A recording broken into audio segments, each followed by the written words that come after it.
Certo. Estão vendo a apresentação?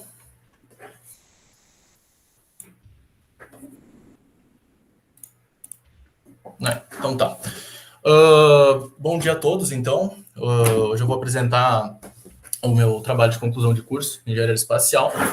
Eu sou o Roger Matheus Sena e o meu trabalho é intitulado Estimação de Trajetória Ótima de um Veículo Lançador movido a foguete de propelente sólido. Então, só para dar uma visão geral do que vai ser a apresentação, né? Primeiro eu vou dar uma introdução, depois eu vou definir o problema que a gente está tratando, depois eu vou definir a dinâmica do veículo lançador, né? Que é uma definição do problema mais a fundo. Depois eu vou entrar um pouco em controle ótimo, explicar como que eu vou resolver esse problema de otimização de trajetória através do controle ótimo, fazer a formulação do problema de trajetória ótima através das equações de controle ótimo, mostrar o processo de solução do problema de valor de contorno em múltiplos pontos, os resultados numéricos e a conclusão. Bom, então a introdução. Qual é a motivação de obter, né, a trajetória ótima de um veículo lançador de satélite? Bom, a primeira, mais óbvia, né, é que é interessante tu ter uma trajetória ótima para inserir o teu veículo lançador de satélite, né? Quando eu falo ótimo, eu falo de forma geral, mas eu poderia pensar como, por exemplo, que foi tratado no trabalho, que seria a inserção orbital em tempo mínimo, que é equivalente aqui à inserção orbital com massa de propelente mínima. Então, é interessante isso do ponto de vista econômico, do ponto de vista acadêmico, enfim. Também é interessante para avaliar os limites do sistema, né? Porque, por exemplo, se eu projeto um veículo lançador e eu suponho que ele vai passar, né, por uma trajetória qualquer, eu posso chegar à conclusão errada, às vezes, de que esse veículo lançador não é capaz de inserir o meu satélite em órbita, né, naquela trajetória. E daí, às vezes, fica difícil, se tu não tem uma trajetória ótima, de dizer se isso acontece por culpa do veículo lançador ou por culpa da trajetória. Então, tendo a trajetória ótima, sabe-se o que é limite do sistema propriamente. Também é interessante, aí mais dentro do controle ótimo mesmo, né, tu ter o controle ótimo de alguma planta, tu consegue avaliar quais são os limites da tua planta e quais são os limites do teu controle. Tu tem uma referência para avaliar o teu controle, né, uma boa referência, porque tu sabe que seria a melhor, né, o melhor controle. Então, os objetivos do trabalho são fazer a modelagem da dinâmica do veículo lançador, definir o problema de otimização de trajetória através da teoria de controle ótimo, que gera um problema de valor de contorno em múltiplos pontos, e daí resolver esse problema de valor de contorno em múltiplos pontos e apresentar e discutir os resultados. Então, a definição do problema, o veículo lançador, no caso, né, o veículo lançador de satélites brasileiros, ele é movido a propelente sólido, tem controle de tração apenas pela vetorização do ângulo de tração, como é comum em veículos de propelente sólido. Geralmente a gente não controla a tração, né? Uma vez iniciada a tração, ela vai até o final e a gente não controla a magnitude dela, apenas o ângulo. Ele possui 3 estágios e a massa total de 50 toneladas aí. Aqui tem a massa dos estágios na tabela 1. O que é interessante notar aqui, que é válido ressaltar, é que a razão estrutural do terceiro estágio ela não é definida no problema. Eu defino uma massa total para o terceiro estágio e eu realizo a inserção orbital, né, na órbita que eu quero, e o que sobra da massa total do terceiro estágio é a massa estrutural do terceiro estágio e a massa de carga paga. Dessa forma eu consigo formular o problema de minimização de massa, né, do veículo lançador. E também porque se eu definir a massa do terceiro estágio, eu estou definindo o tempo, né, máximo de duração o tempo de duração da inserção orbital. Então eu tenho que deixar isso livre. Bom, então partindo para a dinâmica do veículo lançador, os sistemas de referência utilizados, tem o sistema de referência Celeste, que ele é o sistema inercial do trabalho.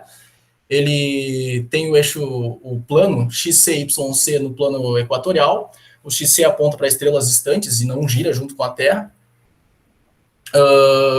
Tem o sistema de navegação, que é um outro sistema de referência aqui, que é inercial.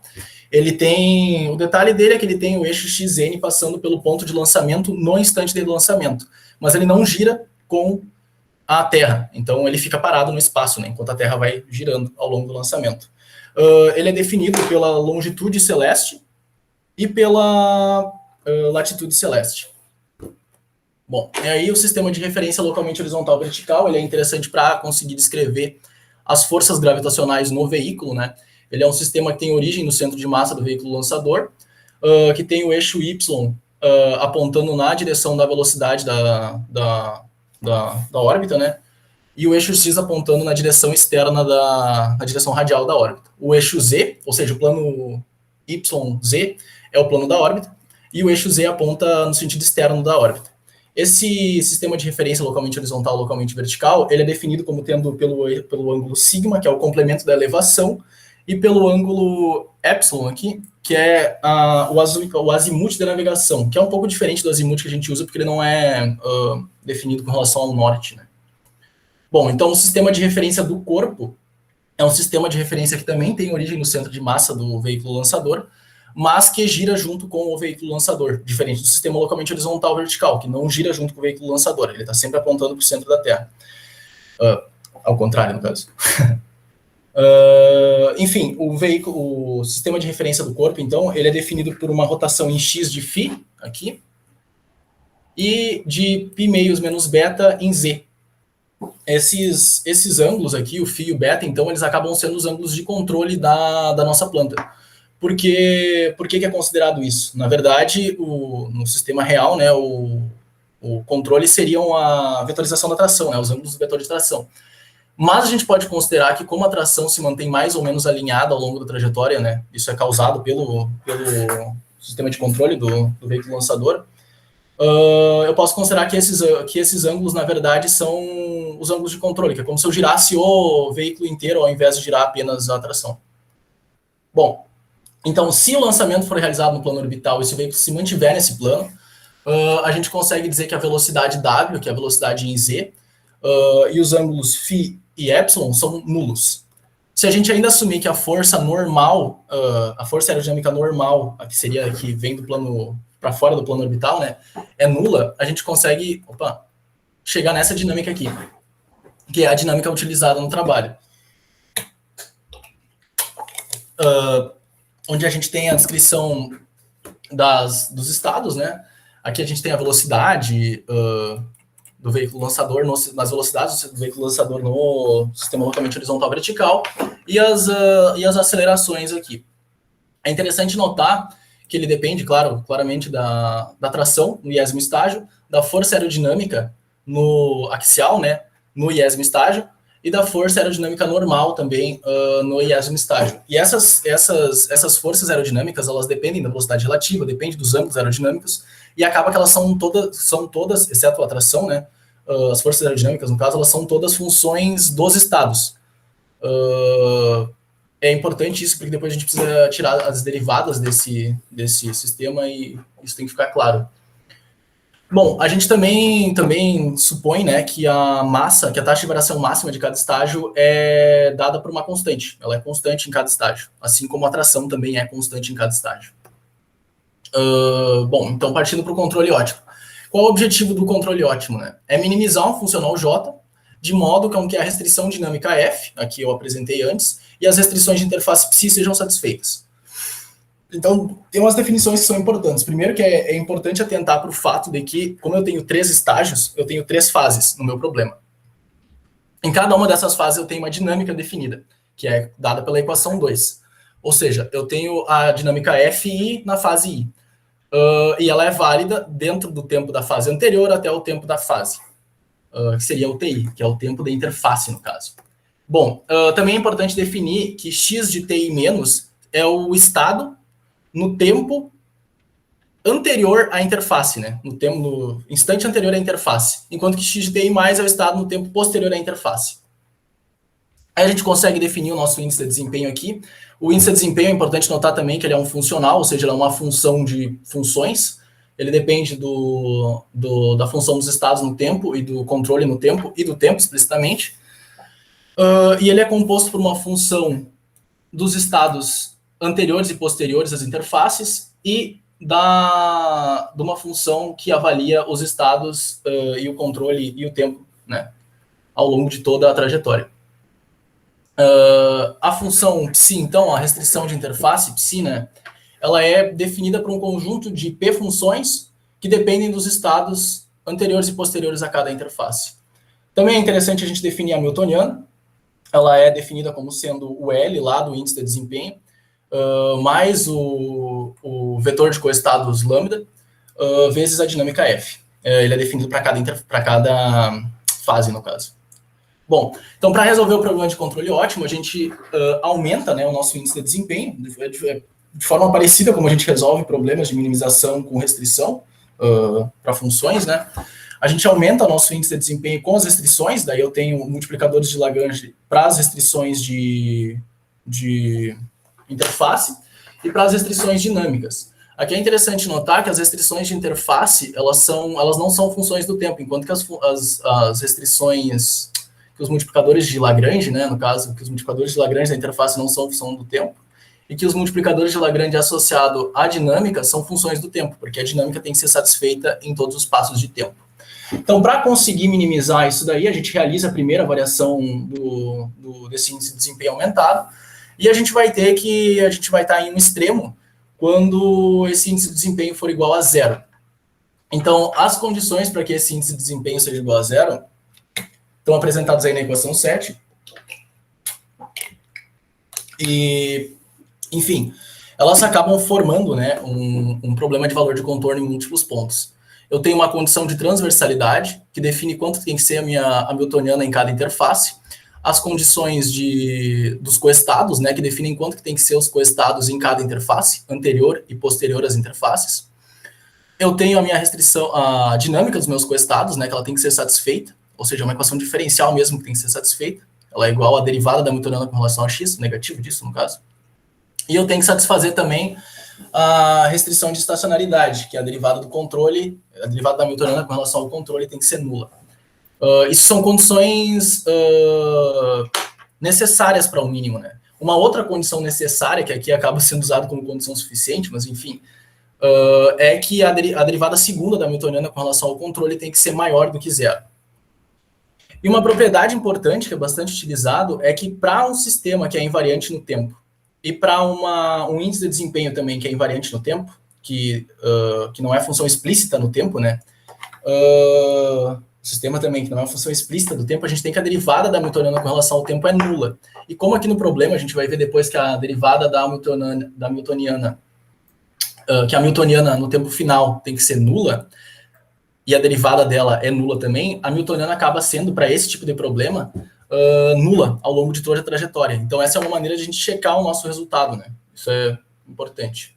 Então, para resolver esse problema, a gente precisa aumentar a dinâmica da nossa planta com a dinâmica dos coestados e resolver o problema de valor de contorno em múltiplos pontos resultantes, onde eu vou ter as condições dos coestados em cada interface e as condições dos estados, parte delas na condição inicial e parte dela na condição final. Bom, então a formulação do problema de trajetória ótima, né? O índice de desempenho que foi considerado aqui, como eu disse, eu estou considerando um problema de inserção orbital em tempo mínimo. Então, para fazer isso, a gente usa um L igual a 1, que é o que está aqui no índice de desempenho, esse L aqui. E se a gente abre isso, a gente vê que, na verdade, ele é só o tempo final menos o tempo inicial. Ou seja, tentando minimizar o tempo de inserção orbital. Isso é igual aqui, eu tinha falado antes, a minimizar a massa de propelente, né? Isso é verdade porque eu estou trabalhando com um veículo lançador de propelente sólido. E em um veículo lançador de propelente sólido, eu gasto, em todo o tempo, né, que eu estou com a minha propulsão ligada, eu estou gastando combustível. Então, para minimizar o combustível, eu necessariamente preciso minimizar o tempo. Então, é equivalente minimizar aqui nesse problema o tempo e o combustível. Bom, então a restrição dinâmica é essa, né, que já foi apresentada. Então, a restrição de estado inicial, a gente considera que o lançamento vai ser realizado na base de Alcântara, daí eu defino que o raio inicial vai ser o raio da Terra, né? O sigma e o U são nulos, porque o U é nulo porque eu estou parado em cima da Terra, não tem uma velocidade radial, né, saindo da Terra. A velocidade tangencial é igual à velocidade tangencial de rotação da Terra, porque eu estou definindo isso no sistema inercial. E a massa inicial é a massa inicial do veículo lançador.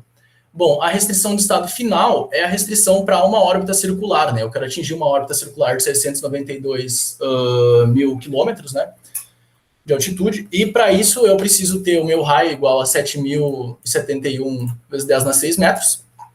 O meu U para uma órbita circular, a minha velocidade radial tem que ser nula, e a velocidade tangencial tem que ser dada por essa equação aqui. Então essa é a minha restrição da interface 3, que seria a minha interface final. Bom, então a restrição de descontinuidade. Então, em cada tempo TI, né, em cada tempo da interface I, eu vou ter um salto na massa, ou seja, no final do primeiro estágio, eu vou largar a massa do primeiro estágio, a massa estrutural do primeiro estágio, e ligar no instante posterior a propulsão do segundo estágio. É o que eu considero que essas coisas acontecem um instante após o outro, né? Eu não tenho nenhum tempo de espera, o que é problemático, inclusive, mas enfim. Bom, então nesse tempo de interface eu tenho o salto na massa, de MSI, que é a iásima massa estrutural. E esse salto na massa ocorre no instante em que a massa de propelente do estágio 1 acaba. Ou seja, quando a massa no tempo anterior à interface é igual a MAI, que é a massa do estágio após a queima do iésimo estágio.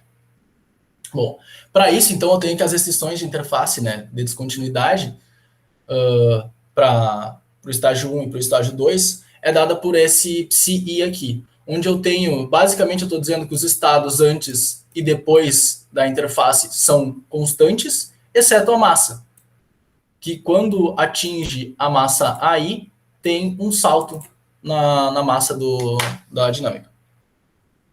Bom, com isso eu consigo montar a minha Hamiltoniana, que é dado pelo L mais o lambda F, que está aqui na equação 16, e a dinâmica dos coestados está aqui na equação 17. Aqui é interessante, eu só estou mostrando essa equação dos coestados aqui, é uma equação grande, né? Não vale a pena explicar ela, mas eu estou mostrando ela porque é interessante notar que aqui eu tenho as derivadas das forças aerodinâmicas com relação aos estados, ó. E eu tenho a derivada também da gravidade com relação aos estados aqui. Isso é importante porque essas funções das forças aerodinâmicas, elas acabam sendo funções bem complexas dos estados, né? Então, só dá para obter essas derivadas basicamente com software de matemática simbólica, não tem como fazer, deve ter, né, no caso, mas é muito difícil fazer isso na mão. Bom, então a condição de estacionalidade acaba sendo essa daqui, dada pela equação 18, e aqui é interessante notar, não sei se vocês lembram, mas aqui eu preciso satisfazer essa condição aqui em todo passo de tempo. E o problema disso é que eu não consigo resolver essa equação 18 aqui para beta. Então eu tenho que resolver, que é o meu controle, né? Eu preciso resolver ela por um método numérico em cada passo de tempo. E como eu estou dentro de um problema de valor de contorno em múltiplos pontos, eu tenho muitos passos de tempo e isso acaba sendo bastante custoso, né? Então, quanto mais rápido eu conseguir resolver isso daqui, eu reduzo em muito o meu tempo total de simulação, né? Isso é muito importante. Não obstante, eu tenho que resolver essa equação 18 de modo com que a equação 19 seja satisfeita. Ou seja, o zero que eu encontrar aqui na equação 18 tem que satisfazer a condição 19. Ou seja, essa equação tem que ser maior do que zero. Bom, então partindo para a solução do problema de valor de contorno em múltiplos pontos, né? Enfim, só para dar uma visão geral de novo. Eu peguei o meu problema lá de controle ótimo, que eu queria minimizar uma função, e, através das equações de controle ótimo, eu transformo isso em um problema de valor de contorno em múltiplos pontos. Resolvendo esse problema de valor de contorno em múltiplos pontos, eu vou ter o meu controle ótimo, meus estados ótimos ao longo do tempo. Então, quais métodos numéricos foram utilizados para a solução desse problema, né? Foram 3 métodos numéricos, e um é questionável ser método numérico. Então, o primeiro é o método da colocação, que é basicamente o método dos elementos finitos aí. A gente supõe que a solução em cada intervalo de tempo é dada por um polinômio e a gente tenta encontrar um polinômio que satisfaz as condições de contorno e as condições dinâmicas. O método da colocação ele é bom porque ele tem uma boa região de convergência. Ele é fácil de utilizar porque já está implementado no MATLAB, então é só entrar lá com as funções dinâmicas. E ele é bastante preciso. O contra dele é que como eu preciso resolver aquela equação 18 lá, eu preciso encontrar aquele zero daquela função muitas vezes, seria interessante se ele fosse paralelo, né? Mas ele não é, a implementação em MATLAB não é paralela e é difícil de paralelizar ele de uma forma, assim, razoavelmente fácil, né? Eu não consegui paralelizar, no caso. Também foi utilizado o método dos múltiplos tiros. O método dos múltiplos tiros ele também tem uma ideia simples, ele transforma um problema de valor de contorno em múltiplos pontos, onde eu não sei todas as condições iniciais, em um problema onde eu sei todas as condições iniciais. As que eu não sei, eu chuto, e eu chuto elas de forma a fazer com que as condições finais sejam satisfeitas. É basicamente isso. Ou seja, é um problema de valor inicial, daí com um problema de minimização junto. Bom, os prós dele é que é fácil de paralelizar isso. Eu posso resolver cada PVI de forma paralela, é tranquilo de implementar. Os contras é que eu preciso implementar, isso toma tempo, é complexo, tem que validar o algoritmo. A região de convergência dele é menor do que o do método da colocação e ele é menos preciso.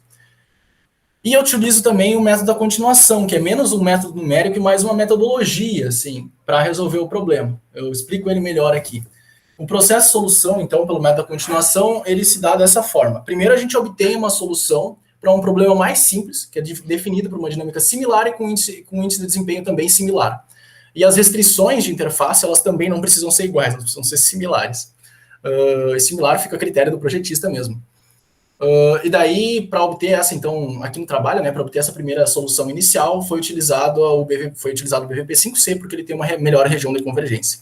Bom, depois que a gente tem essa solução inicial, a ideia é alterar as restrições de interface e a dinâmica até que eu chegue no meu problema final que eu defini. Então, por exemplo, digamos que eu tenho uma solução lá para a massa inicial do veículo lançador sendo 10, só que aí eu quero ela com 50 mil, né? Eu posso, então, pegar essa solução da massa inicial sendo 10 e considerar que eu quero resolver um outro problema, onde a massa inicial é 20. Para resolver esse problema da massa inicial 20, eu uso a solução do problema da massa inicial 10. A expectativa, né, é que essas soluções vão ser próximas porque a massa inicial é próxima. E assim eu consigo ir variando tanto todas as restrições, quanto todos os parâmetros da dinâmica, que são diferentes, né, do meu problema final, até eu encontrar o problema, até eu resolver o meu problema final, né. O bom disso é que se eu tentar resolver o problema final diretamente, estimando uma trajetória para os coeficientes, os coestados e para os estados, eu não consigo estimar uma trajetória boa o suficiente para resolver ele diretamente, porque ele é muito... A região de convergência do algoritmo não é boa o suficiente. Então, é mais fácil, né, fazer dessa forma. Na real, ele possibilita fazer. Bom, então, para a primeira solução, a gente define um outro problema, que é para ser definido como um problema mais simples, né? Então, que problema mais simples é esse? É uma simples transferência orbital, onde eu aumento a massa inicial do meu veículo lançador, artificialmente, eu digo que ela é bem maior, e eu estou fazendo uma transferência orbital aqui numa órbita bem alta, né, de 8,5 vezes 10 nas 6 metros para 9,9 vezes 10 nas 6 metros. São órbitas circulares e tudo que eu estou querendo fazer é encontrar a transferência orbital entre duas órbitas circulares. Por que a massa aqui é mais alta, né? A massa aqui é mais alta para garantir com que a dinâmica seja mais lenta, que as derivadas sejam menores. Isso facilita, né, encontrar uma primeira solução. Bom, então as restrições intermediárias elas são dadas da mesma forma com que foi definido para o problema original, só que eu mudo as massas na transição e a massa de salto. Percebam que eu boto a massa de salto aqui como apenas 10 quilos, né? Que não tem nenhuma conexão com a realidade, só que facilita para resolver o problema. Depois eu vou variar eu vou aos poucos, né, variar essa massa aí também, pelo método da continuação e chegar lá no meu problema final. A taxa máxima também eu boto como bem baixa, que é só 10 kg por segundo. Isso também para deixar a dinâmica mais simples. E a tração também eu boto ela menor. A ideia é que com essa tração e com essa massa inicial aqui, a gente vai ter uma aceleração bem baixa. Bom, então a condição de estacionalidade, a gente para a primeira solução consegue simplificar ela. Vocês lembram lá da equação 18, da derivada da Hamiltoniana com relação ao controle? Quando eu considero que as forças aerodinâmicas são nulas, o que é válido para uma altitude tão alta, eu consigo encontrar essa equação aqui para o meu controle. Ótimo. Que depende dos coestados em cada passo de tempo. Bom, então, aqui eu tenho a solução. A minha estimativa inicial da solução é a minha solução A, em azul, aqui, né? E a minha primeira solução, com o controle simplificado, considerando que as forças aerodinâmicas são nulas, é dada pela solução B. E a minha solução C é a solução já considerando que as forças aerodinâmicas não são nulas, né? Eu tiro essa restrição, que é imposta artificialmente, e deixo ele pegar as forças lá pelo modelo mesmo. Então aqui a gente consegue ver que a minha estimativa inicial para a solução dos estados é bem ruim, e mesmo assim o BVP5C, esse é outro detalhe, da solução A, da estimativa inicial A para a primeira solução, eu uso o BVP5C. Da solução B para a solução C, como eu já tenho que resolver aqueles problemas lá de zero, né, eu já uso o método de múltiplos tiros, paralelo. Bom, Tá, daí, então, percebam que a estimativa da solução inicial é bem ruim. E é complexo de estimar uma solução inicial ótima, porque é justamente o que tu não sabe, né? O que tu está querendo descobrir. Então, é interessante poder estimar uma coisa completamente absurda aqui, como é a solução azul, e ter a solução ótima encontrada, né? Percebam também que é complexo de estimar os coestados. Isso vai ficar mais claro, acho que aqui, ó, por exemplo. Os coestados eles não têm um sentido físico definido e eles têm a ordem de grandeza também bem variável, né? Depois isso fica claro. Deixa eu permitir aqui. Depois isso fica claro, fica mais claro. Mas eles não têm a ordem de grandeza. É difícil de estimar eles, né? Não aqui a gente tem essas soluções. Aqui as soluções para massa, né? Bom, aqui percebam que não dá nem para ver os saltos, porque eles são só de 10 quilos. A massa quase não varia também, ela fica aqui bem constante. E aqui o controle ótimo. Percebam que o controle ótimo para a solução simplificada e para a solução não simplificada, né, é bem próximo. Então, assumir aquilo era razoável. A gente também consegue ver que a hamiltoniana aqui, ela fica próxima de zero, o que é uma forma de se verificar que o meu controle é ótimo, né? Um detalhe é que o BVP5C que foi utilizado aqui, ele é bem mais preciso. A ordem de grandeza dessa linha aqui, que parece estar cravada em zero, é 10 na menos 6, enquanto o método dos múltiplos tiros que eu implementei é de 10 na menos 3. Bom, então, depois dessa solução inicial, a ideia é ir variando os parâmetros, né? Eu vou variar todos os parâmetros. Eu não vou apresentar todas as soluções para todos os parâmetros, a gente vai ficar um dia inteiro vendo gráfico colorido. Mas eu vou mostrar para a variação da massa inicial, para 4 variações.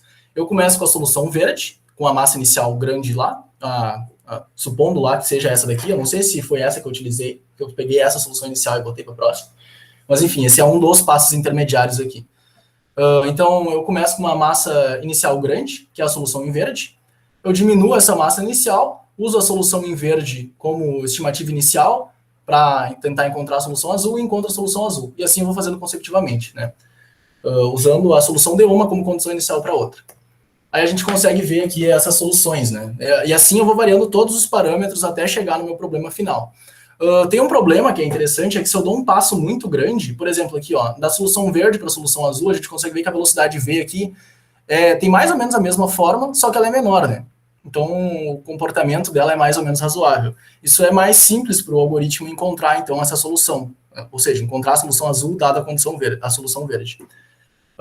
Mas aqui, ó, a gente já percebe que a solução laranja para a solução amarela, ela já começa a mudar bastante de forma. Se o passo aqui na massa inicial fosse maior, ela ia ser ainda mais diferente. E talvez essa solução laranja não ia ser uma estimativa inicial boa o suficiente para encontrar a solução amarela. E daí a gente tem, simplesmente o algoritmo não converge, a gente tem que recomeçar, né, com um passo menor. Claro, dá para salvar sempre cada uma das simulações e, enfim, só precisa voltar um daí. Inclusive, no algoritmo implementado, isso é feito de forma automática. Quando ele acha uma que não dá, ele volta e encontra um passo menor. Enfim, para não ter que ficar horas na frente do computador apertando Enter. Então, aqui tem o controle ótimo para essas soluções. A gente consegue ver que para todas elas a hamiltoniana é próxima de zero. Eu posso reduzir aqui essa hamiltoniana, deixar ela mais próxima de zero, aumentando as restrições ali aumentando a precisão, diminuindo a tolerância do meu método dos múltiplos tiros. Só que daí eu vou demorar mais tempo. E é desnecessário. Essas soluções aqui, se eu diminuir a tolerância, elas são basicamente iguais, então não tem necessidade disso.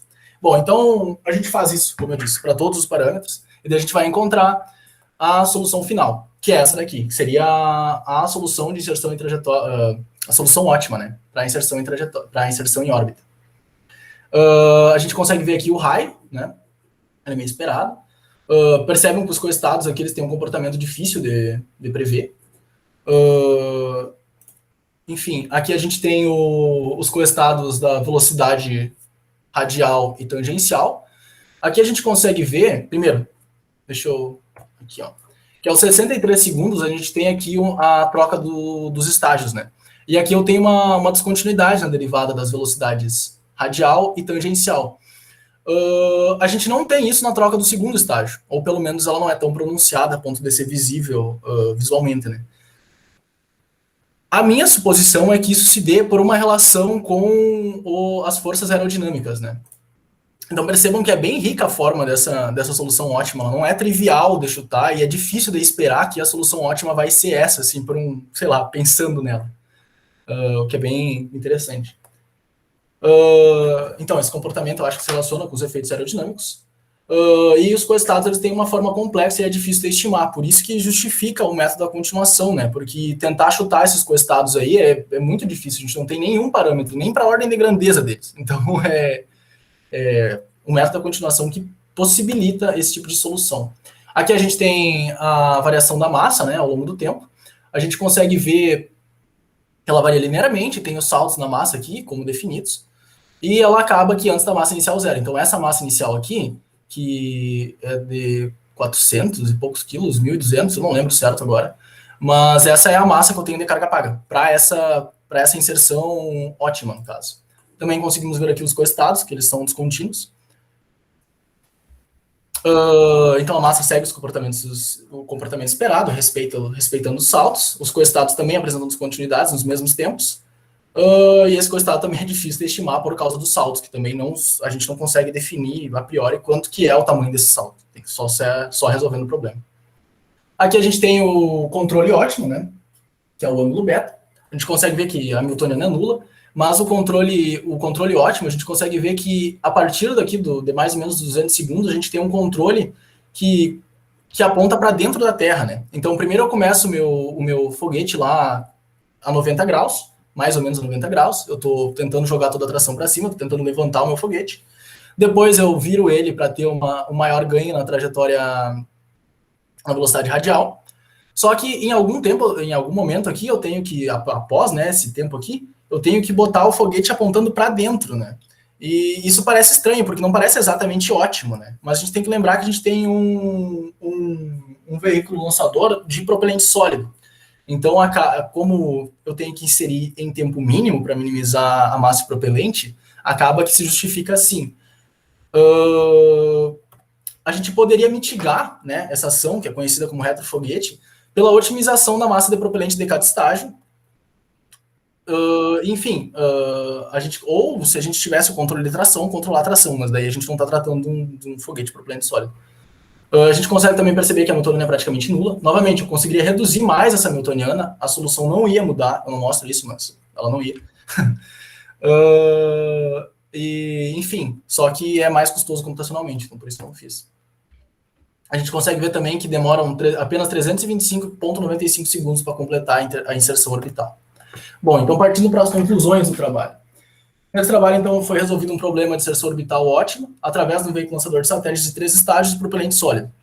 As hipóteses simplificadoras utilizadas, né? A modelagem utilizou 3 graus de liberdade, mas o controle ótimo é resolvido no plano, ou seja, eu simplifico ainda uma dinâmica que já é simples, que é só um modelo de translação.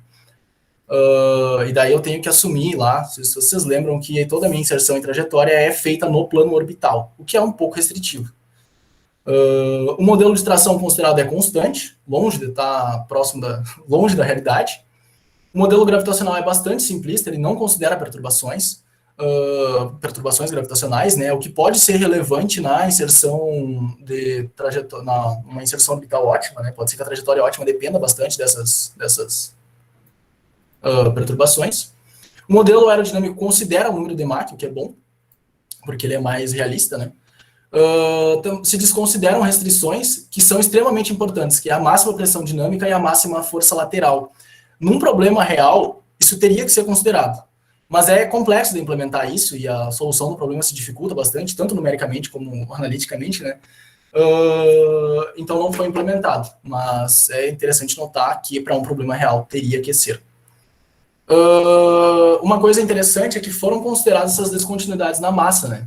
O que transforma o que seria um problema de valor de contorno em 2 pontos em um problema de valor de contorno em múltiplos pontos, que é bem mais complexo de se resolver numericamente. E isso aumenta a precisão do resultado, porque na prática eu tenho, basicamente, né, eu posso modelar a troca dos estágios como um salto na massa. Outra coisa interessante é que os algoritmos escritos aqui para resolver esse problema, eles são facilmente utilizados para resolver outros problemas de controle óptico. Então, tem um certo valor isso, né? É interessante ter esses algoritmos aí para poder resolver outros problemas de controle óptico. Então, sugestões para trabalhos futuros. Adicionar as restrições de caminho, né, que seriam da máxima pressão dinâmica. Incluir intervalos de tração nula após cada estágio também seria interessante. Seria outra forma de mitigar a ação de retrofoguete. Eu poderia, aqui eu considero, lembrem que eu considero que após cada estágio, após o final de um estágio, eu já começo com o outro. Eu poderia ter um tempo esperando, sem tração, para ligar o estágio. Aí, obviamente, se eu fosse tentar reduzir o tempo de inserção orbital, eu ia ter a mesma resposta, mas se eu fosse tentar reduzir a massa de propelente, aí eu ia ter uma resposta diferente. E reduzir a massa de propelente ou maximizar a carga paga é, em geral, o que importa, né? Não sei para aplicações bem específicas. Outra coisa que seria interessante seria controlar o veículo na trajetória calculada, porque o controle ótimo ele é em malha aberta, eu encontro uma função beta no tempo e não uma função beta nos estados. Então, seria interessante controlar, né, o veículo lançador na trajetória ótima e incluir perturbações para ver quão não ótimo ia ser essa trajetória controlada. Né? É uma avaliação que seria interessante.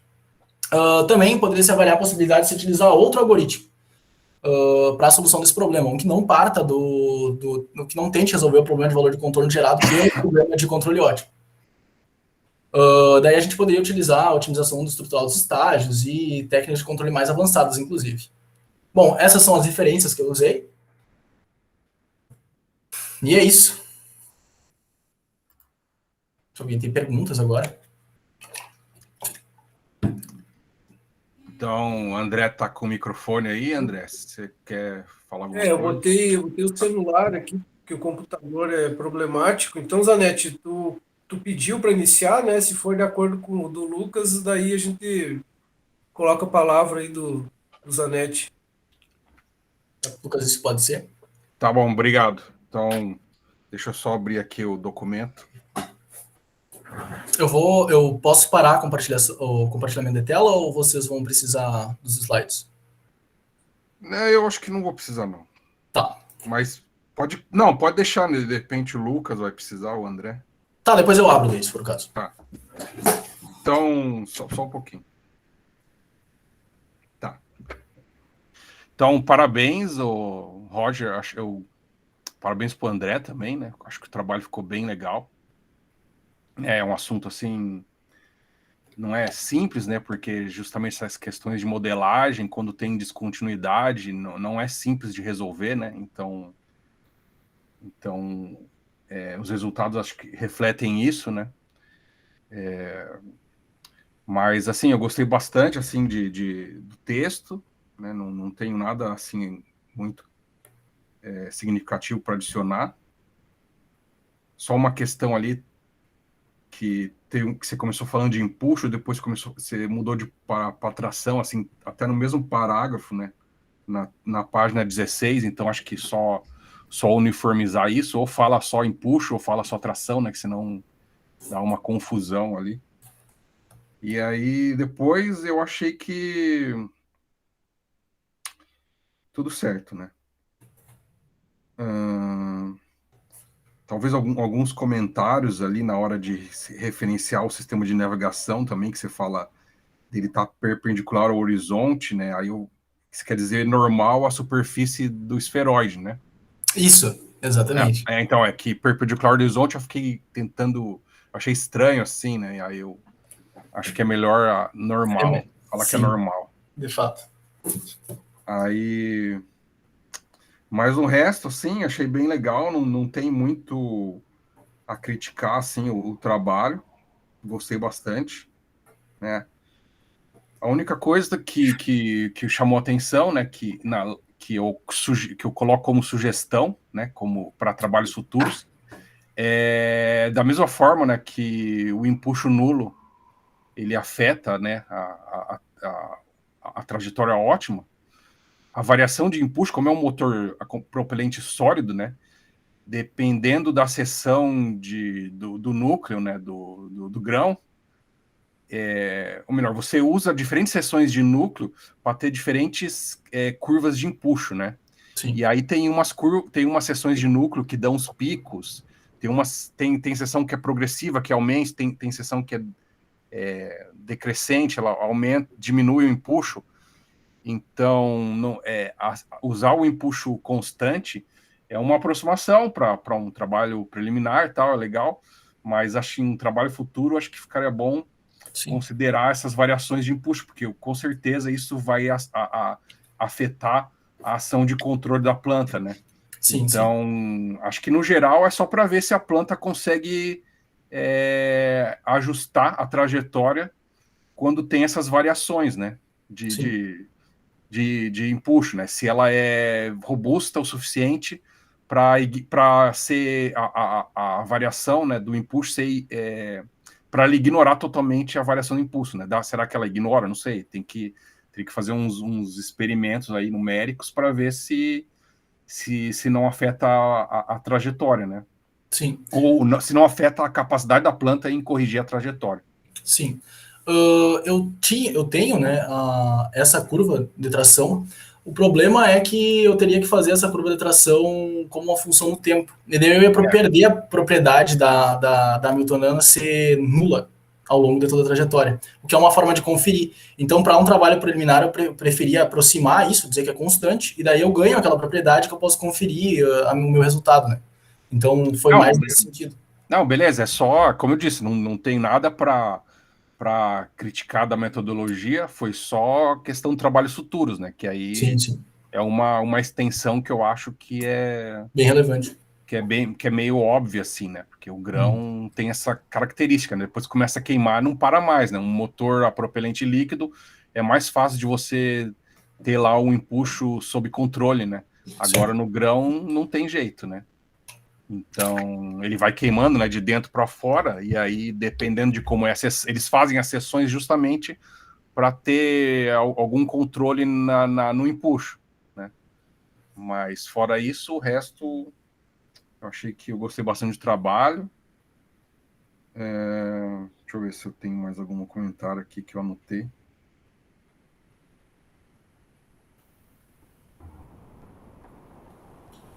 Não, era isso mesmo. Uma outra coisa eu não vi direito ali aquela parte do estagiamento. Eu não sei como que fala em português. Estagiação? Acho que é estagiamento. Não sei. Não viu o quê? Como que afeta o controle? Você só desliga um modelo da planta, é isso? Eu não entendi direito essa parte. Deixa eu tentar botar a apresentação de novo aqui.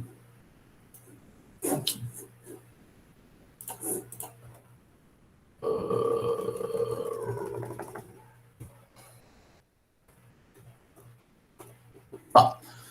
Vou tentar de novo. Acho que tá indo.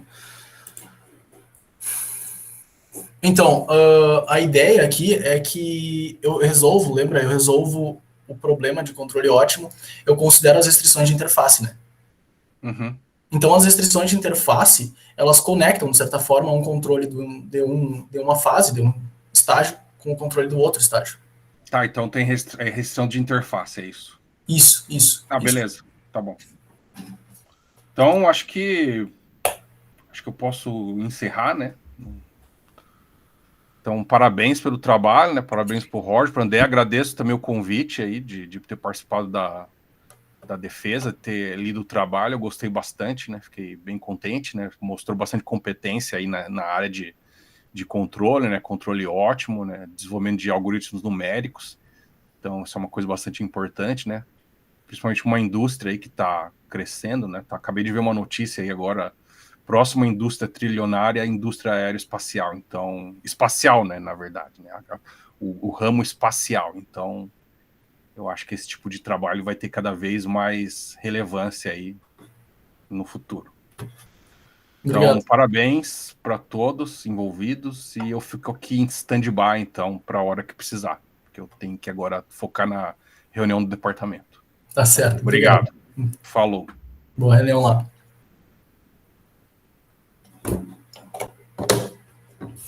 Então, agora, obrigado, Marcelo. Agora o Lucas pode fazer a fala dele. Oi. Bom, primeiro eu queria agradecer ao Roger, ao André pelo convite, tá, de participar na banca de TCC do Roger, né? É um trabalho muito interessante, muito legal e bem complexo, né?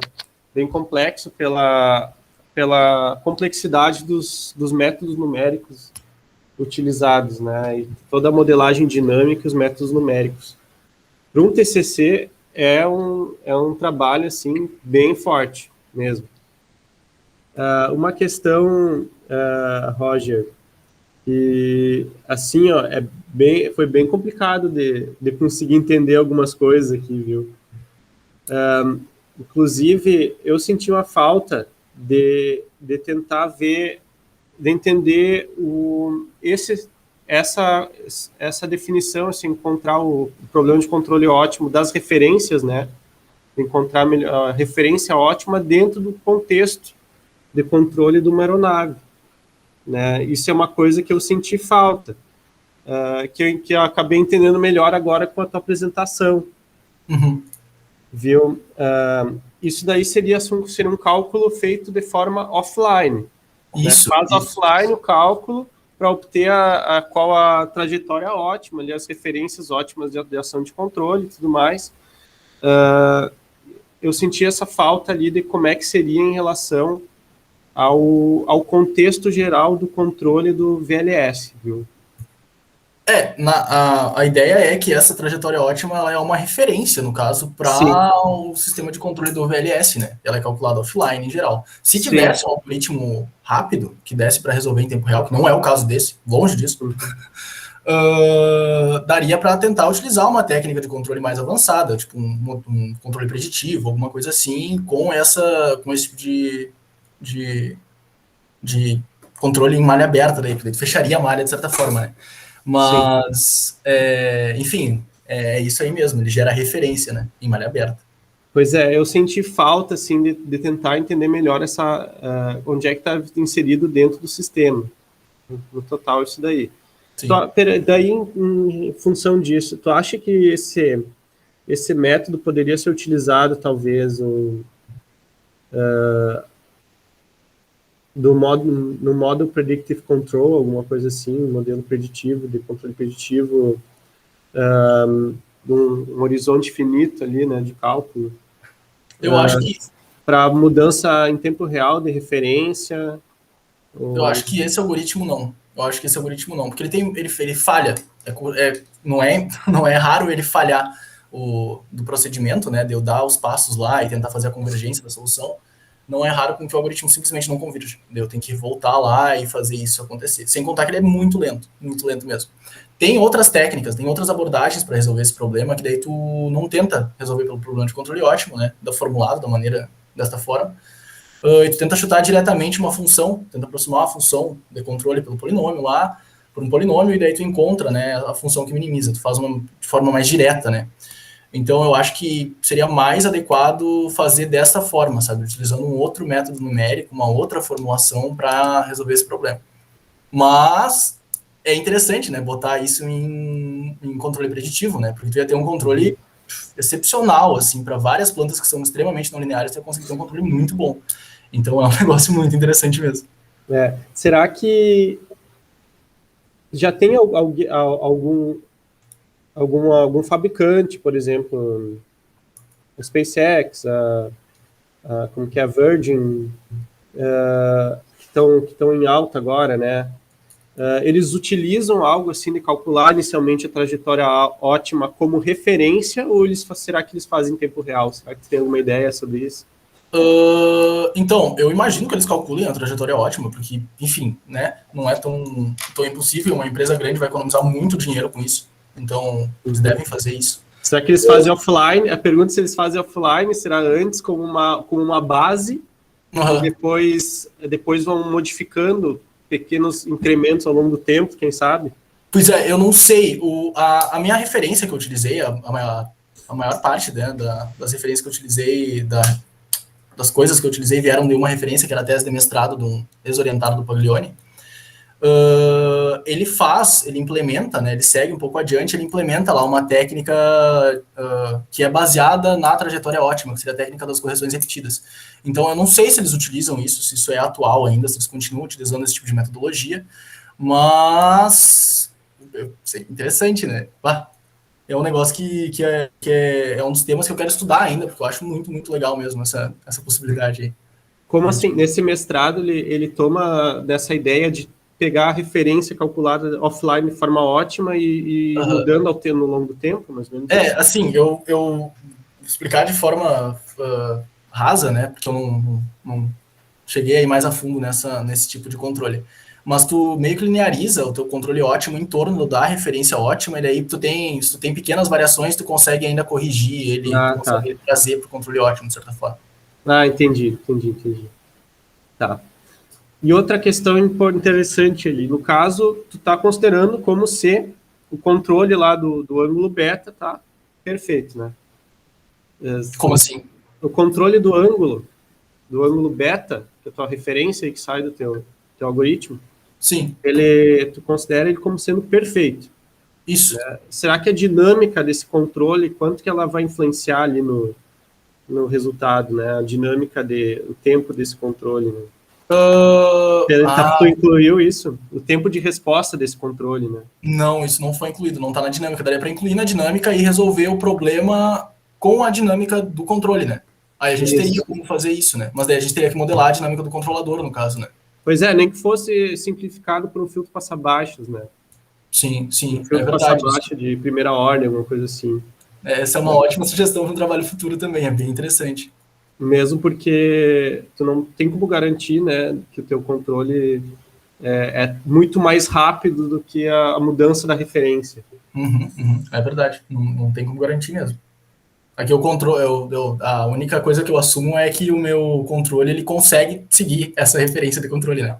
E é isso.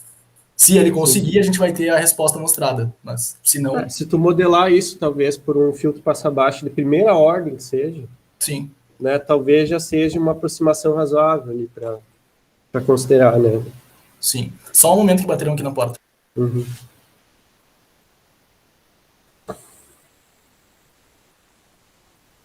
Tá, pronto, voltei. E, geralmente a referência ela é alterada de forma muito mais lenta, né, do que esse controle interno, de malha interna, que seria como se fosse uma malha interna, né? Esse daí, na verdade... Não, aquele lá, de fato, é o controle. Esse daí é só a referência, né?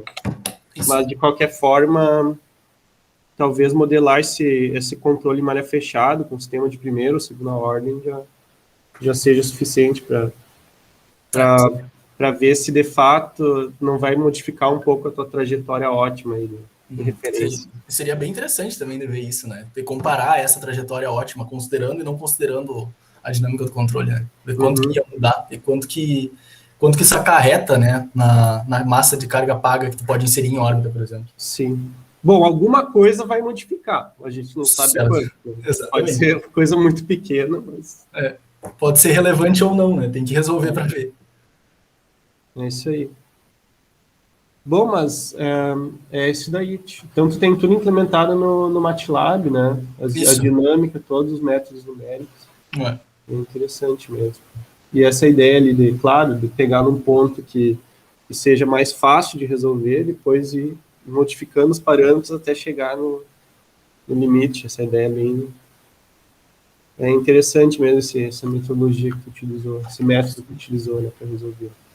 Ela é bastante utilizada para resolver esse tipo de problema, né? Não é nada novo assim que eu fiz, mas é interessante mesmo, né? Uhum. Tá, e outra, uma coisa que aquela questão da newtoniana, tá, de ser a derivada ser zero, a derivada de segundo ser maior que zero, claro, para pegar o ponto de mínimo, né? Tu garante que, nesse caso, tu vai ter o mínimo, sempre vai ter o mínimo global. Como é que tu fez a garantia do mínimo global? Isso não entendi. Não tem nenhuma, a gente não assume nada a respeito do mínimo global. Na verdade, para ser bem... Porque, pelo visto, tu tem ali o mínimo... Isso é uma garantia de mínimo local, mas... Como é que tu garante o mínimo local, o mínimo global? Pois é. Então, é um resultado interessante, ele é complexo, bem complexo de mostrar, inclusive os livros de controle ótimo já nem abordam ele, mas essas garantias ali da Hamiltoniana ser nula e a derivada da Hamiltoniana ser nula e a derivada segunda da Hamiltoniana tem que ser maior do que zero, elas não são nem condições suficientes para o controle ótimo local, elas são condições necessárias para o controle ótimo local, quando tem 5 condições, se não me engano, e daí tu tem que achar essas outras condições. Mas, em geral, se usa isso mesmo para encontrar o controle mínimo, né? Isso daí é concavidade para baixo, basicamente isso, né? Isso. É uma... Mas de fato, e a questão é a global mesmo, né? Tem isso outras condições. A gente não tem, não sabe se isso aqui é global ou não. Não sabe. Então, na verdade, para isso, teria que ter várias soluções, talvez usar um outro método, tipo um particle swarm optimization, alguma outra coisa assim, para as condições iniciais, né? Para os valores iniciais, talvez, diferentes valores e ter diversas soluções até chegar talvez verificar se de fato foi o mínimo global, né? Mas não tem nenhuma garantia, né? Não... Uhum. Não, tá tranquilo, então... entendi. Mas é complexo mesmo, né, esses métodos, não é bem assim, não. Mas parabéns, viu, Roger? Parabéns pelo trabalho aí. Foi bastante matemática aí, certamente, né? Bastante matemática, né? E é um problema de engenharia que é importante, né? Claro que para aplicação final, se fosse considerar lá no veículo, ainda tem outras coisas que devem ser consideradas, mas tá louco, para um TCC é trabalho muito bom. Obrigado.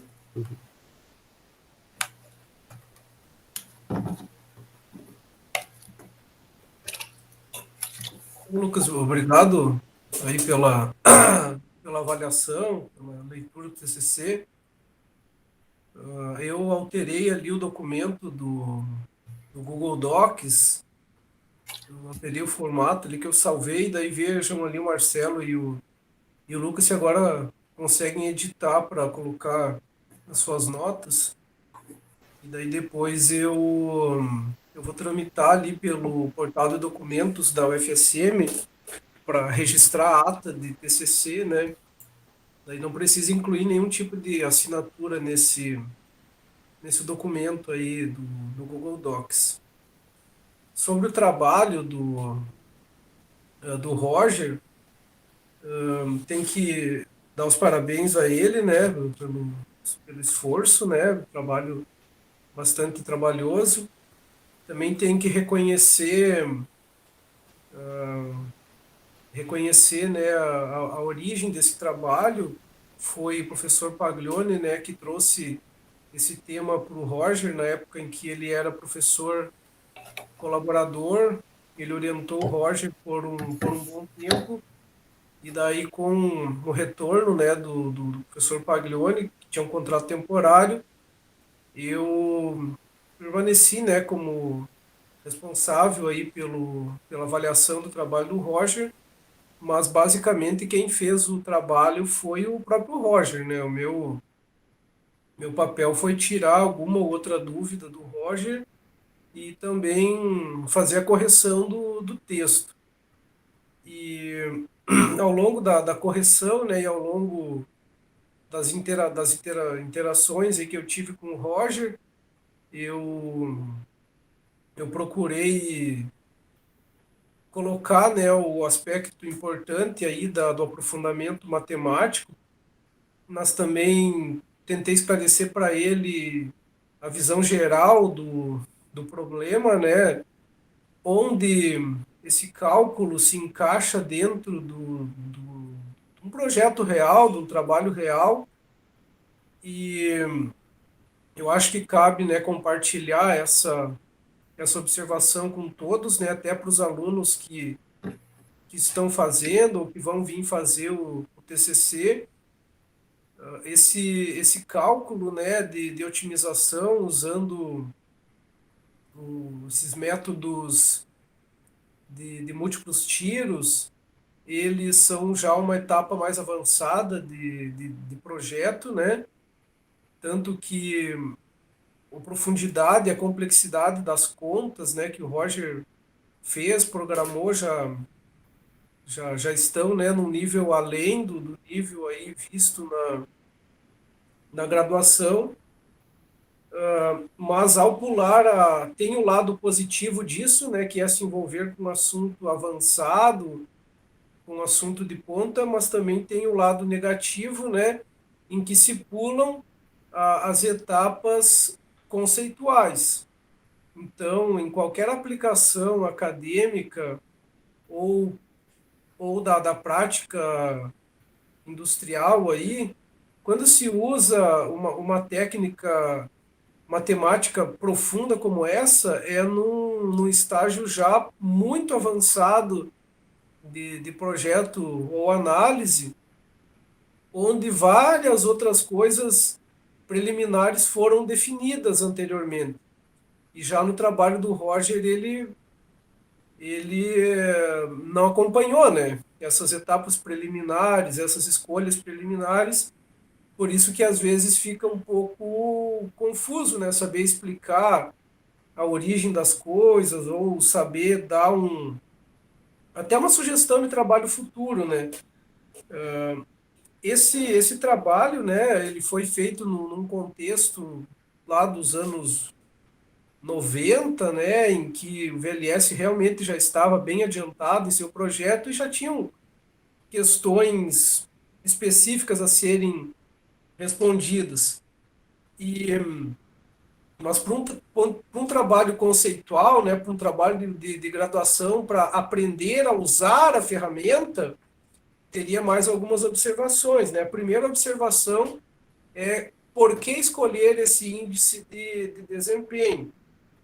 Possivelmente o autor lá atrás, na década de 90, escolheu esse índice porque tinha algum interesse teórico no método numérico, ou porque, ou porque esse era um dos métodos testados entre tantos outros, e ele focou nesse e outros pesquisadores focaram em outro. Mas a verdade é que, ao se estudar uma trajetória ótima de um veículo lançador, primeiro tem que definir os requisitos sobre o veículo e sobre o tipo de órbita que se deseja.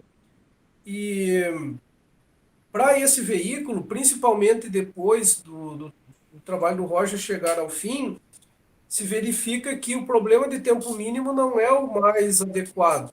O ideal mesmo seria um problema de máxima altitude ou um problema de mínima massa. Alguém pode até dizer, mas como o professor pode falar em problema de mínima massa num veículo de propelente sólido? Pela mesma razão que se calcula a quantidade de combustível que vai abastecer um avião no aeroporto. Um veículo de propelente sólido, ele não tem controle na propulsão depois que ele está montado no pote de lançamento e a ignição é feita. Mas tudo o que ocorre antes desse momento é um controle de propulsão. Então, como que se controla a propulsão do foguete sólido? Pela carga de propelente colocada nele antes. Então, dependendo do tipo de órbita que se quer atingir, se carrega o foguete com menos ou mais propelente. O foguete ele é tipo um tanque de combustível. Ele pode ficar cheio, pode ficar pela metade, pode ficar até um certo ponto. E a massa de propelente ela tem um valor máximo, que é o volume máximo que aquele foguete pode suportar. Mas entre o valor máximo de carga e o valor mínimo para sustentar a propulsão, pode-se colocar uma quantidade ali qualquer. Inclusive, esse tipo de cálculo ótimo, ele pode ser feito, né, em escala industrial para gerar tabelas, onde essas tabelas dizem qual a altitude de órbita ótima para cada massa de carga. Para tantas toneladas ele atinge. Inclusive eles dão um parâmetro, né, comercial de faixa de altitudes, altitude mínima, altitude máxima do foguete. E daí eles variam o valor de altitude mínima e altitude máxima em função dos valores de carga útil e de massa de propelente, igual num avião. No avião é a mesma coisa. Se coloca o alcance do avião, né, em função da carga útil que o avião está carregando. Mais carga útil, menos combustível, menor alcance. Menos carga útil, mais combustível, maior alcance. E o foguete é a mesma coisa. Faz um mapa de massas de carga útil, massas de propelente, e para cada caso vai dando ali um mapeamento de altitudes. E isso, por trás disso, né, tem um controle, tem uma trajetória ótima envolvida. Então, para cada trajetória ótima, vai ter uma solução de massa. E isso tem várias maneiras de fazer. Especifica a massa e maximiza a altitude, ou especifica a altitude e minimiza a massa. Então tem várias maneiras de fazer. O problema de tempo mínimo ele está mais relacionado com rendezvous e docking, por exemplo, para acoplamento, que daí é um tipo de manobra que envolve tempo mesmo, envolve sincronia temporal. Mas assim, ou para satélite geoestacionário, né, que tem que ter uma sincronia temporal e tal, o satélite de posicionamento global, que também tem que ter uma sincronia temporal, mas para satélites de veículos lançadores de propósito geral, não é o tempo mínimo que pega, não, é a altitude máxima ou a massa mínima. Mas isso não é uma crítica ao trabalho do Roger, como eu falei, isso é um esclarecimento, né, tanto para o Roger quanto para outros alunos aí que estão ou vão vir a fazer TCC, né, para entender o contexto no qual as ferramentas matemáticas se aplicam. Do ponto de vista matemático, é um baita trabalho, é uma técnica aí que realmente é estudada aí em aplicações profissionais, né? Então, o Roger, ele, do ponto de vista matemático, né, ele trabalhou como um profissional, seja um profissional de indústria, né, que vai receber aí o objetivo de criar um algoritmo, ou seja, um profissional acadêmico, né, que vai receber o objetivo de estudar, né, uma técnica, mas, enfim, se comportou, né, de maneira profissional e trabalhando num nível, né, de uma ferramenta bem mais completa, bem mais profunda. Mas do ponto de vista conceitual, né, cabe essas observações que eu coloquei, né? Em primeiro lugar, a pessoa tem que fazer um estudo de requisitos, de contextualização, né, para formular o índice de desempenho melhor vinculado àquela situação. Então, o fato, né, de escolher um índice de desempenho bom para aquele caso já elimina várias das dúvidas que ficam ali nas sugestões de trabalhos futuros, né? A pessoa pensa, mas e se eu mudasse isso, e se eu mudasse aquilo, e se eu mudasse aquele outro? Não, o melhor é mudar a pergunta do início. Mudando a pergunta do início, já se livra de várias preocupações depois. Mas, assim, do ponto de vista matemático, como eu falei, é um trabalho excepcional. Um trabalho aí bem além, né, de um trabalho básico, né, de graduação. Já é um trabalho de nível profissional, seja um profissional aplicado ou seja um profissional acadêmico. Está de parabéns, né? Só essas observações aí mais conceituais, né, que realmente ficaram um pouco soltas, mas porque o próprio trabalho de referência deixava solto, porque o trabalho de referência já era um trabalho avançado que já pegava o bonde andando. E na graduação não é interessante pegar o bonde andando, é interessante entender de onde o bonde partiu para onde o bonde está indo, né? Mas isso não tira em nenhum momento o trabalho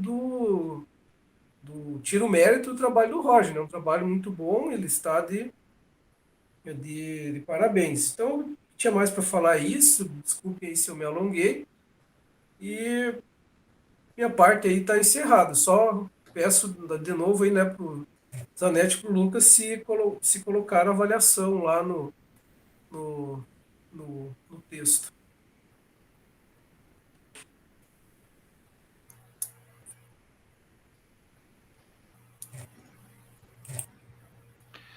É pra gente falar alguma coisa agora?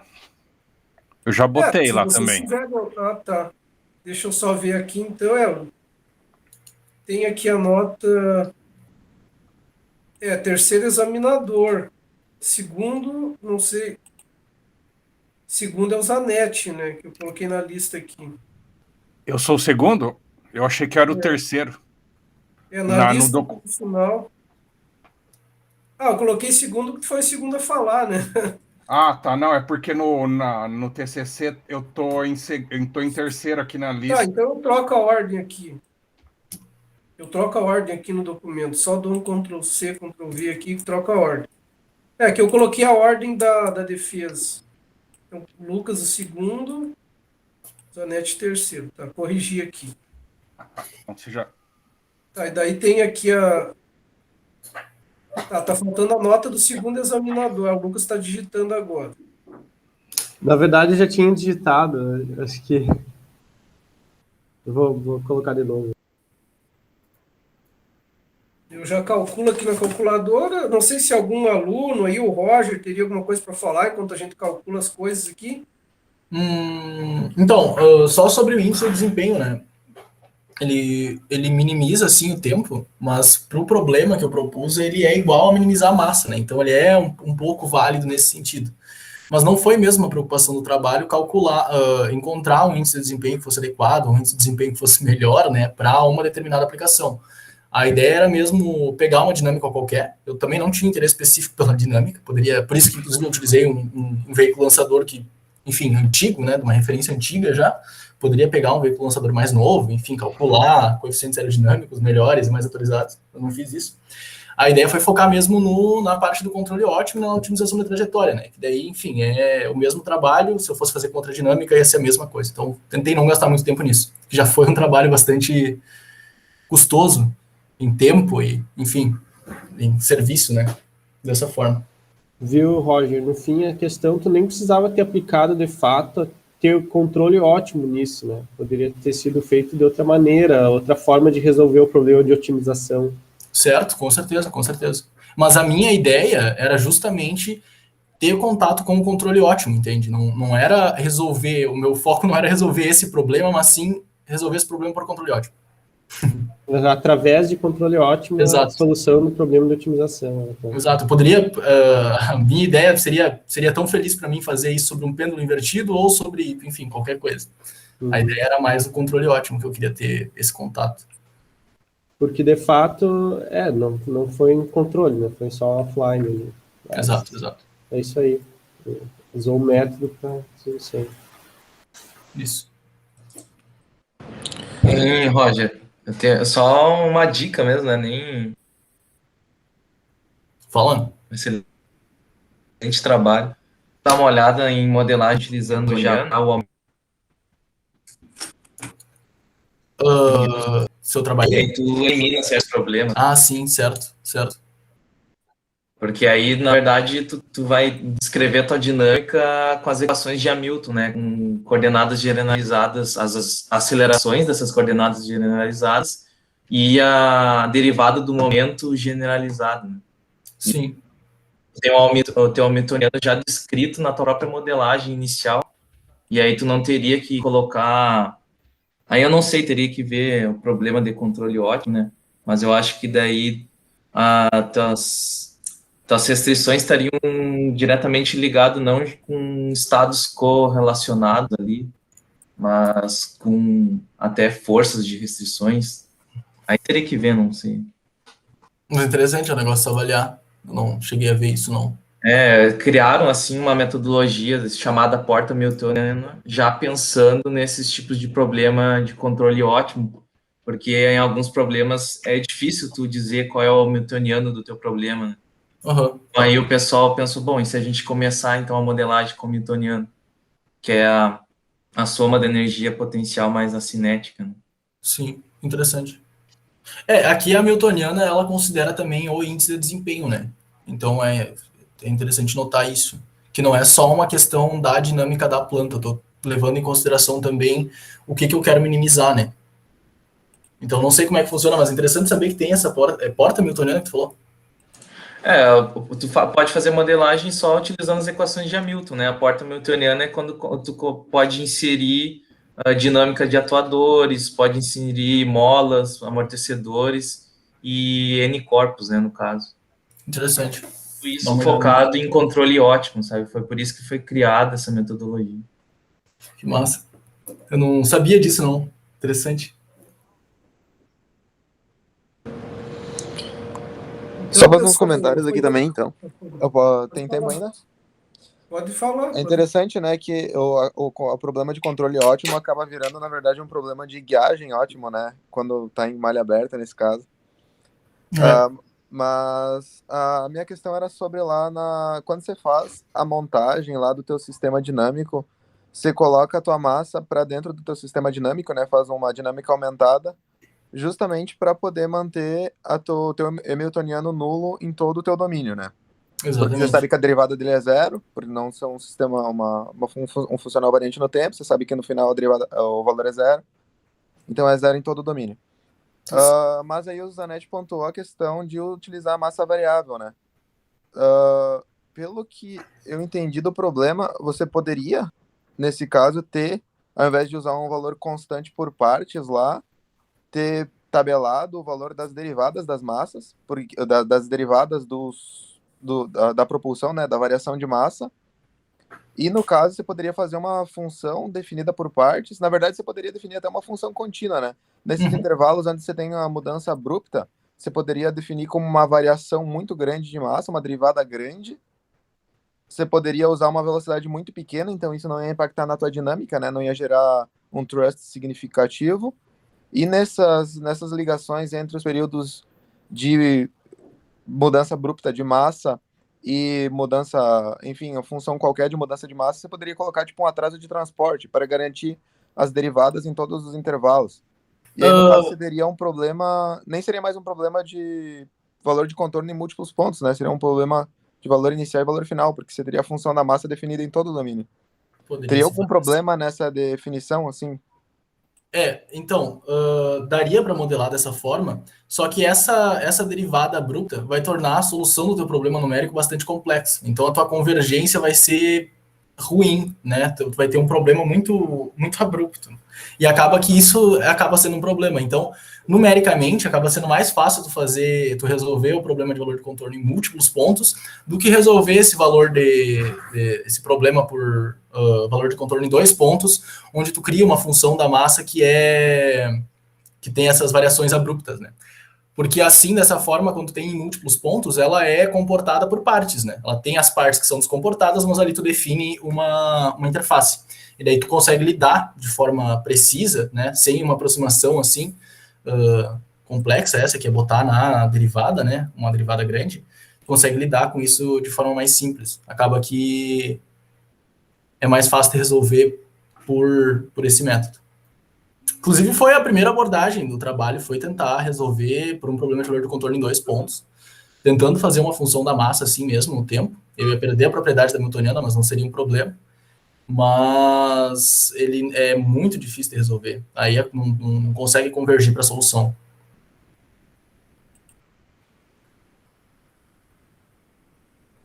Mas no caso eu me refiro nem em perder a propriedade da Hamiltoniana, porque se você computa as derivadas em vez da variação da massa, você pode jogar ela como sendo um estado. É que tu vai ter uma dinâmica bem rápida ali, né? Sim, vai ter uma dinâmica rápida, mas a Hamiltoniana continua sendo nula. Né? No caso seria o problema de convergência, né? Exato. O problema é que tu tem uma dinâmica rápida. Tinha mais uma coisa que eu fiquei em dúvida lá, que você falou que você teve que abrir equações analíticas lá para derivar as funções aerodinâmicas. Isso. Aí eu fiquei em dúvida, porque geralmente isso é tabelado, né? Sim. E aí você usou funções analíticas para... eu aproximei essas funções, esses valores tabelados, por uma função analítica, inclusive eu tenho elas aqui no lugar. Aqui, ó. Aqui, ó. Eu aproximei essas funções por funções analíticas e daí eu consegui Não tá encontrar aparecendo. eu consegui encontrar uma função analítica, né? E daí consigo tirar as derivadas de forma analítica também. Daria para tirar de forma numérica, mas eu acho que isso ia pesar a solução do problema, que já é bastante pesado, né?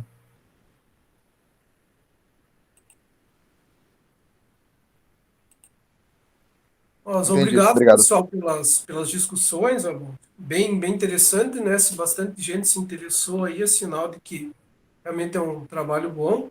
Então, repetindo, né, do ponto de vista matemático, né, que é as técnicas aí de controle ótimo e a implementação, é um trabalho excelente, excepcional.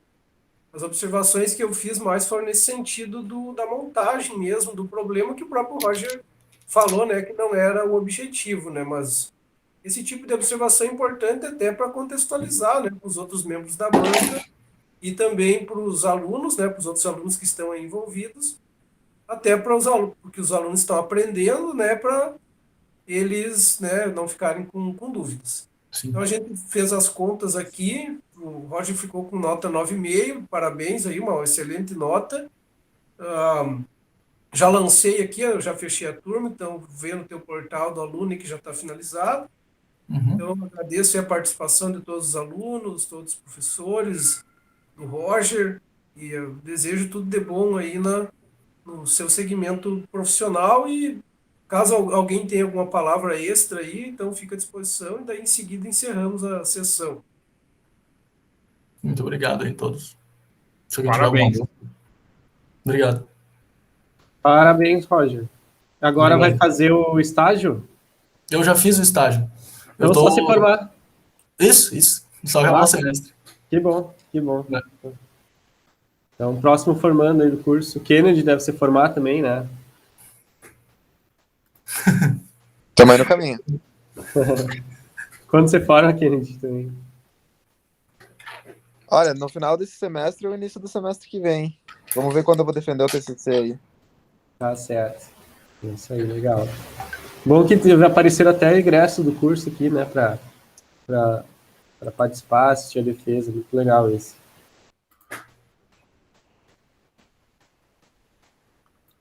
O Lucas já preencheu lá a planilha, porque não parece para mim, só parece o que eu preenchi. Já preenchi, eu já estou tramitando o processo aqui para vocês dois assinar. Ah, Vou beleza. Então. Tramito para o Lucas e depois o Lucas tramita para o Marcelo e daí o Marcelo tramita para a Secretaria da Coordenação. Tá? Então tá, pessoal. Obrigado aí a todos. Tenham um ótimo dia aí. Obrigado. Tchau. Obrigado. Tchau, tchau. Tchau.